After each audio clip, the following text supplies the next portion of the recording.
This is a phenomenon I heard about a long time ago. I've always found completely interesting, and you can look at it from a few different ways. You can look at it from a scientific view. You can look at it from a paranormal view. I'm going to read you this poem here. You're like, oh, yeah, Jason. I've always wanted Jason to read a poem on his podcast. I'm going to read you this poem.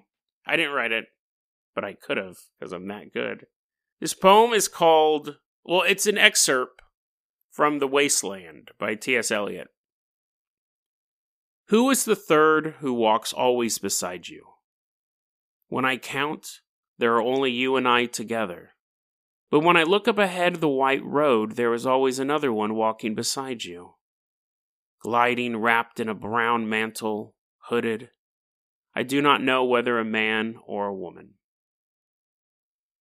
So T.S. Eliot wrote that. It's from a much longer poem, but that's the section that we're going to be talking about because there's something known as the third man phenomenon, and it's named after that poem.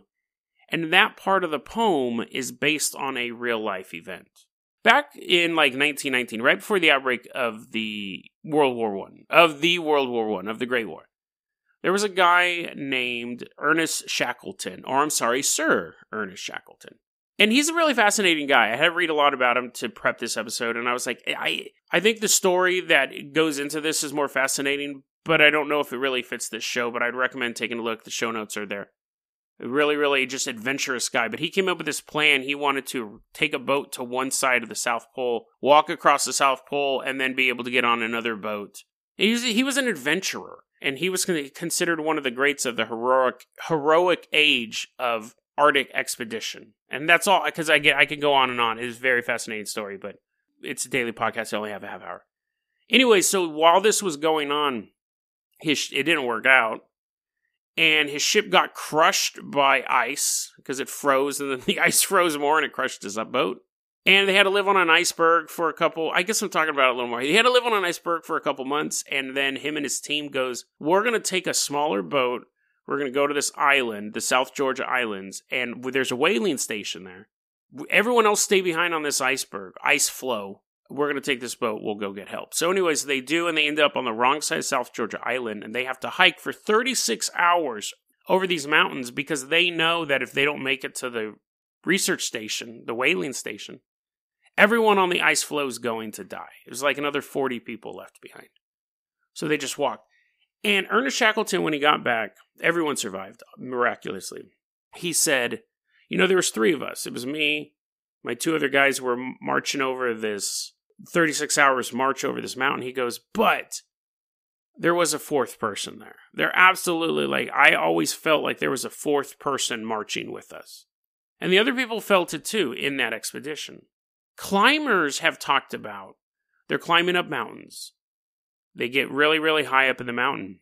And there's a ton of stories about this stuff. They'll be climbing, and a climber will climb up with them and be like, hey, man, what's up? And they're like, oh, yeah, it's really good climb, isn't it? Yeah, it's great. Hey, what's your name? My name's Jimmy. Hey, yeah, my name's Jason. How you doing?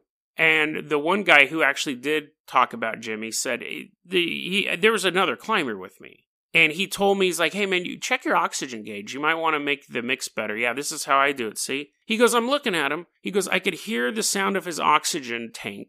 We had this long conversation. He goes, we get to the top of the summit, turn around, completely gone. There was another guy who was also climbing Mount Everest, who was climbing up, and this guy's just like, come on, keep going. No. You know what? I think maybe now it's a time for rest. Yeah, let's catch your breath for a while. You feeling good? Yeah, I'm feeling good. Yeah. Okay, you want to start climbing again? And these very encouraging voice, to the point where this climber, he had a snack in his pocket. He took it out of his pocket, broke it in half, turned to give it to the other guy. There was no one there. He was alone on the mountain. And this thing is called the third man phenomenon, and it's this almost universal belief that when you're trapped by yourself or you're in extreme circumstances, you will sense somebody else there to encourage you on. There was a guy named Ron DeFrancisco. I don't want to just keep reading off incidents, but I find this fascinating. There was this guy named Ron DeFrancisco. This will be my last one. There's a guy named Ron DeFrancisco, September 11th.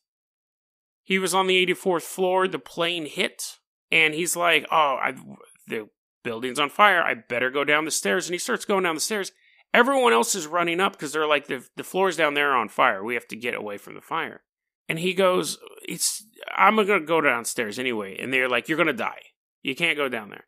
And it is on fire. And he grabs a piece of like drywall and he decides to start trying to push his way through the fire. And it's too hot. And then he hears a voice on the other side of the fire being like, come on, you can do it. You can do it. I know it's hot and I know it's really painful and scary right now, but you can do it. You have to do it. And he pushed his way through the fire. That voice, there was no one on the other side of the fire telling him to keep going. And he survived, obviously, to tell that tale. Third man phenomenon is so common. There have been multiple scientific studies done on what causes the third man phenomenon. There was a recent one. They talked to 83 hikers, 83 mountain climbers. So what the study basically showed was that like half of them had bizarre encounters, but not to the level that it would be classified as a psychotic episode. And then I think it was like 23% of them, because I don't have my notes in front of me, but 23% of them had what they would be classified medically as a psychotic encounter, i.e. a hallucination. But they also had symptoms of, like mountain climbing sickness, basically. Like they had symptoms of like brain swelling because of the oxygen deprivation, things like that. But a good quarter of them, a good 25% of them, had a psychotic episode and were physically totally fine. They had no oxygen loss, they had no brain swelling, nothing like that. So you had people who at the bottom of the mountain were completely mentally healthy. They go up the mountain, they have a psychotic episode, they come back down. And all of this stuff generally ends right after the event. It's not like this invisible friend's hanging out with you for the rest of your life. And that's what the third man factor is.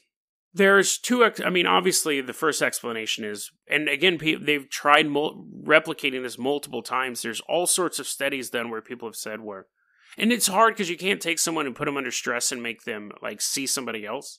But they go, maybe it's disassociativeness. Maybe they're so stressed out, they're actually seeing another person mimic their movements to help them through something. It's some sort of coping mechanism. Some people think that it's related to oxygen deprivation or just a high stress event. Some people think it's the physical toll on the body, because sailors, people who are stranded at sea, will wake up and there'll be another person on the raft. This is quite common among survivors of horrible events. They'll see these things. Science is really trying to figure out what it is. What causes the brain to begin to hallucinate? What causes an otherwise healthy brain to begin to hallucinate or have a psychotic episode? Now, obviously, the other side of it is a guardian angel or some sort of spirit. There's an old legend that if you die on a mountain climb, that it is then your job to protect other hikers and climbers from having the same fate. Now, personally, if you died doing what I'm doing, I don't want your advice. I think that's good advice to take. If I'm trying to learn how to drive a bus and a ghost of a previous bus driver shows up and he's like, hey, you better use your turn signal, I'm like, we're on a freeway. I don't think I'm using my turn signal right now. I would be a little concerned if a ghost of a hiker was trying to help me. But that's the other thing. A lot of people think that the third man factor is either an angel, a spiritual guide, or, interestingly enough, I know I mispronounced that word, but I'm going to keep going. It's possible that the third man effect is a scientific thing. It's a scientific process. And that is where the stories of guardian angels come from. Because people back in the olden times would endure these horrible things, and then they would come back and tell their people, in the middle of the desert when I was all trapped, this dude showed up and just helped me through the desert and helped me find water. That's always the weird thing, too, is that their advice, and I'll get to I'm kind of jumping the gun, but their advice is always helpful. They'll say, hey, check your oxygen gauge, and the guy will look down and be like, oh yeah, I probably should check my oxygen gauge. You're right. Keep pushing through the fire, you'll be okay. The guy pushes through the fire and is okay. So if you, back in olden times, and even today, but even more importantly in olden times when these stories were first being told about angels and messengers of God, that would be the only way you could explain it. You'd say, yeah, this ghost or this person who wasn't real helped me through this horrible tragedy and then left. I just talked about the talking tumor on Friday. It could be that is basically a level of the third man factor. But what was interesting was in the paper I initially read for this topic, for this episode was a scientific research about the mountain climbers having the psychotic episodes. And they were saying that, the climbers come down and they go, yeah, I did hallucinate, but it was very helpful. It helped me to keep going, helped me to push on. The article says, yeah, because you had a good psychotic episode. If you had a bad psychotic episode, you wouldn't live to tell about it. So we talk about the third man factor, but is there an opposite one? Is there a time when a sailor is sitting on a raft in the middle of nowhere, and instead of the encouraging man sitting on the raft with him, saying, just give it another day. Just give it another day. What happens when he wakes up and there's a man sitting on the raft and he goes, you're never going to live. Just give up. It's all over. We would never hear his story. Or what about when the guy's climbing in the middle of Mount Everest and another climber shows up and they're talking and he goes, I think your gauge is broken on your oxygen tank. I think you need to turn it up. I think that, and it starts messing with you. Or go left. Go left here. I know a shortcut.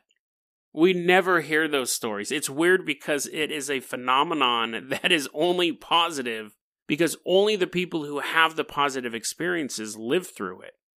But are there, for every third man event that we have, are there hundreds more of people lost, of people trapped, of people cornered by flames, and someone appears in front of them and says, come with me. Come with me. I know a way out. And we just find a body, a set of bones, or nothing at all. Who was their third man? Okay, so I didn't want to ruin the narrative. Because I really like this episode. I really like the way it's turning out. But I'm editing it. I'm adding this at the end. If you stick around and listen to it. I'm editing the episode. And I start listening back to it. And I'm talking about how I don't want to get lessons from somebody who died doing what I did. Now, I haven't driven a car in maybe 7 years at this point. Maybe longer. Maybe closer to 9. So, when I said, if a ghost told me, hey, you better use your turn signal right now, my response was, dude, we're on a freeway. I don't think I'm using my turn signal. Because I was thinking, you don't turn on a freeway, but I realized editing the episode that you have to use turn signals to change lanes. So really, even in my example, there's most likely there was a semi barreling down the road and the ghost of a bus driver showed up and said, dude, you haven't driven in 9 years. Use your damn turn signal. And I'm like, nah, man, we're on a freeway. You don't use turn signals on a freeway. And then I just doom myself and all my passengers to a lifetime of also warning future travelers. Although I'm sure the ghost would be like, dude, you do not get to warn anybody about anything ever. So I figured I would just... I'm sure, honestly, I think probably most listeners listen to the show when they're at work or during their homework, and that small passage probably didn't jump out to them. But I was like, oh my god. That's why. My exit music queued up here because I didn't mute it. But we'll just go ahead and end it out here. deadrabbitradio@gmail.com is going to be your email address. You can also hit us up at facebook.com/deadrabbitradio. Twitter is Jason O'Carpenter. Here we go. We'll just let it fade out. I'll do a little mix fade out. Thanks for listening, guys. I just had to add that in there.